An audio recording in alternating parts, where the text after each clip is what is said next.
Welcome to Make the Grade with the Success Doctor, Stephen Green, where you'll discover actionable strategies to help your student to reach their academic goals, to excel at standardized testing, and to plan for the college admissions process painlessly. And now, here's your host, Dr. Stephen Green. Dr. Stephen Green, the Success Doctor. How is everyone? Note-taking. Very, very important if you are a student or in business. Anytime you got to process information and you have to record it somehow, we're going to call that a note. Notebook is where you keep your notes, right? Last episode talked about outlining. So here's how I look at this, and this is right out of the book. This is right out of Maximum Education, core Maximum Education stuff. I talk about this all the time in the community, with my students, with the families, top to bottom. Outlining is what happens outside the class, note-taking inside the class. Okay? Sounds pretty basic, but here's the thing. It's challenging. It is challenging for people to simultaneously listen, watch maybe a screen or a whiteboard or a chalkboard, old school, and take notes at the same time. It's a lot to process. You're listening, you're writing, you're trying to keep up. You're trying to make sure you emphasize what's important. So let's ask kind of a rhetorical question, okay? Why take notes at all? Well, think about it. Why would you take notes? You're in a class. I guess you could record it. But the notes are basically like an academic diary. The notes are a record of the information from your class, from the teacher, from the instructor. So the purpose is to have an accurate record of what was supposed to be learned and what was taught in the class. Okay? So this could be a combination of things. It could be a list that the teacher said, here's 5 things that affected the Industrial Revolution, or here's 7 characteristics of living things in biology, or what have you. But it could also be notations of discussions that happened in the class. Or maybe the teacher went into a sidebar and just asked a discussion question. So you may want to record those things as well. Okay? But the point is that the note should be an accurate, easy to follow description of what happened in the class. So, does it matter what kind of notebook you have? Personally, I don't really think so. There are spiral binders and 3-ring binders. Personally, I like the ones where you can put things in, like a 3-ring one where you could put handouts and things, because I'm a big advocate, which I talked about in the podcast way back, of dating everything. So if you get a handout, you don't want to just force it into a spiral notebook where you can't really keep it there. You want to punch holes in it, put it in, and have it by dates. So a second question I get asked a lot, and this is typically in more of an elementary, middle school situation, is it better to have one giant, let's say 5-subject notebook, where you have math and English and history and Spanish and science or whatever in one big binder that might be 3 inches thick, or do you have separate ones for each? Personally, my opinion, I prefer separate ones for each. Yeah, it's 5 binders instead of 1. It ends up being roughly the same amount of space. I just think it's easier to keep everything in place. I just think it is. So let's ask a question. Think about this, and you may want to pause the podcast. How do you take notes now? Or if you're a parent, ask your children, how do they take notes? Are they actively listening? Are they just writing down everything the teacher says? Are they interpreting it at all? Are they prioritizing it as they're taking notes? So just think about it. We're taking an assessment of where you are now to figure out if it's working for you, if it's not working for you, and how we can improve it. Okay? So the first thing, I'm going to make some broad suggestions here. Number 1, when you take notes, you got to make sure you get the main stuff down. That's really the point. I think it's self-evident, but we need to make sure that it's really a combination of the main stuff, which on an outline would typically be to the left side if you're doing a traditional outline, with the supporting information. Now that said, do you have to write everything down? Not necessarily, and actually probably not. Some things might be repeated. I could say, if I was teaching right now, the nucleus is the center of the cell. The nucleus is sort of the brain of the cell. The nucleus is where all the other activity of the cell is directed from. The nucleus is where the main information that drives the cell's metabolism is housed. They're all a little bit different, but the main message is what? The nucleus is what controls the cell. Okay, so you don't necessarily have to have it in quadruplet or whatever the word is, quadruple. You just need to have it there once. Where's the main part of the cell? Where's everything's directed? The nucleus. So how do you know what's important? Well, first of all, just listen for cues. If you're in a classroom, the teacher's probably directing that.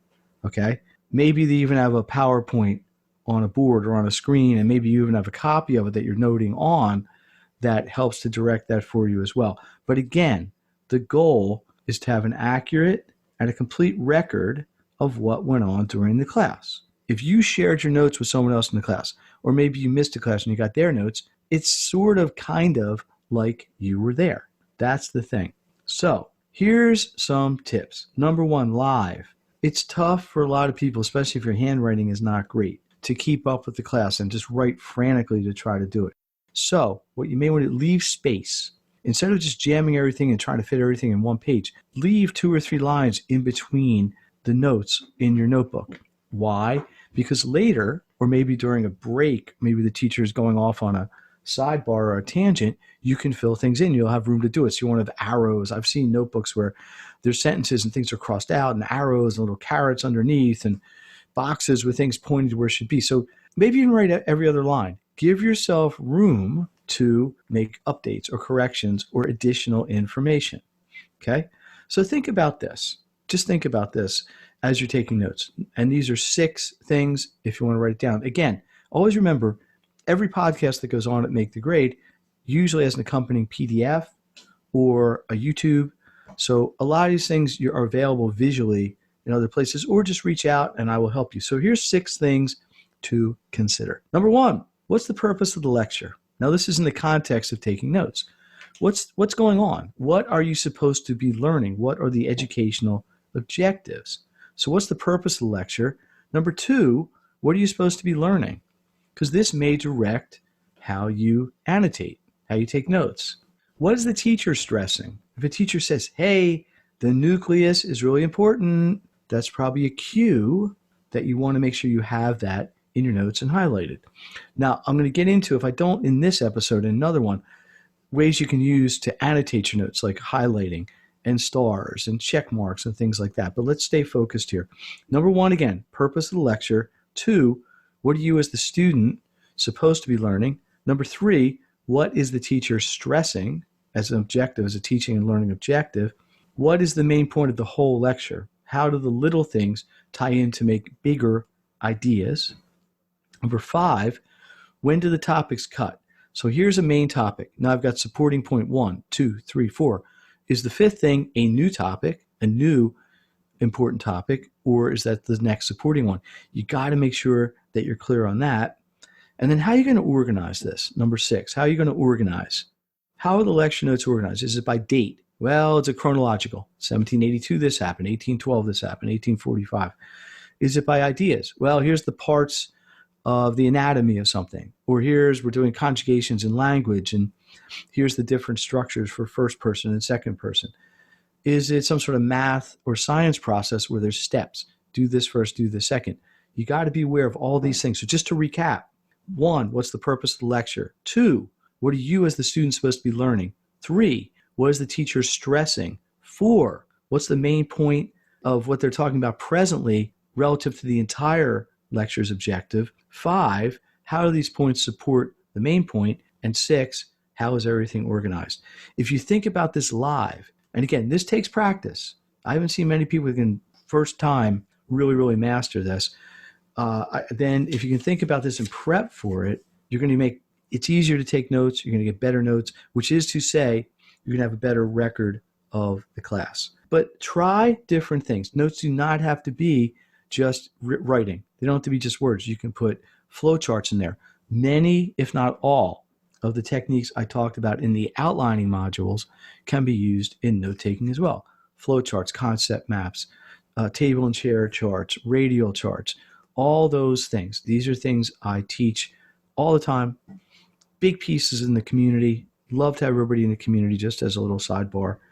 And we kind of go from there. So today's topic at the Make the Grade podcast, and thank you to everyone who's listening, is live note-taking tips. Hopefully you got something out of this, because the whole goal of the podcast, every day, every week, every year, every month, every century, every decade, whatever, is to give you as parents or as students actions that you can take right away to help to maximize your education, to get better grades, to get a higher GPA, to get better grades on your papers, to get honor roll kind of grades. That's what we're driving for. Love your feedback. Every week I get feedback. It's gratifying. Thank you.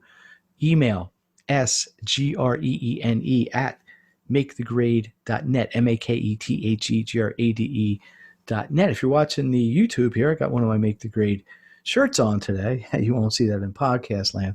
The Make the Grade website, makethegrade.net, maketheggrade.net. The Make the Grade community is live. It is launched. It is really doing it. It is providing value and helping families. Please get back to me about that. I think you're really going to benefit from that. So next week, some tricks about outlining, okay? Some little ways you can make it easier, outlining and note-taking, ways that you can accelerate things, make it easier, make it faster, and in a way, even make it more fun. Dr. Stephen Green, the Success Doctor, thanking you. I appreciate everybody out there. Let me know what questions you have, and I will get with you next time to your success. You've been listening to Make the Grade with the Success Doctor, Stephen Green. If you enjoyed this episode, be sure to subscribe. For more resources and support, please visit makethegrade.net.